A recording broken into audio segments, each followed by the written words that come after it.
જૂનાગઢના બામણસા ગીર ગામમાં પાણી પુરવઠાના વાસ્મો વિભાગ દ્વારા વાસ્મો યોજનાની કામગીરી કરવામાં આવી રહી છે. તેને હજુ 1 વર્ષ પણ પૂર્ણ થયું નથી ત્યારે રોજના માટે ગામમાં કોઈને કોઈ જગ્યાએ પાણીની લાઈન ફાટવી, પાણી લીકેજ થવું તેવી મુશ્કેલીઓ જોવા મળી રહી છે.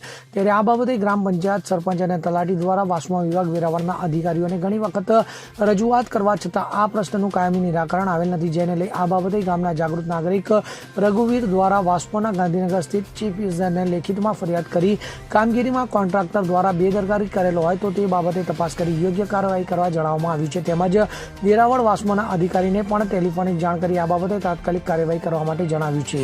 તો સાથોસાથે ગ્રામ પંચાયત દ્વારા આ રિપેરિંગ કામ કરવા પાછળ 45,000 થી 50,000 રૂપિયાનો ખર્ચ કરવામાં આવેલ છે, તે પણ કોન્ટ્રાક્ટર પાસેથી રિકવર કરી ગ્રામ પંચાયતને ચૂકવવામાં આવે તેવી માંગ કરવામાં આવી છે. તો ઉપરાંત જો આ બાબતે યોગ્ય કાર્યવાહી કરવામાં નહીં આવે તો વિજિલન્સ તપાસની પણ માંગ કરવામાં આવશે હોવાની ચીમકી ઉચ્ચારવામાં આવી છે.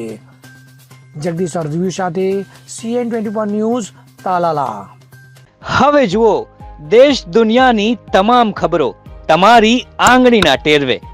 ઉઠાવો મોબાઈલ અને Google Play Store પરથી ડાઉનલોડ કરો અમારી CN24 ન્યૂઝ મોબાઈલ એપ.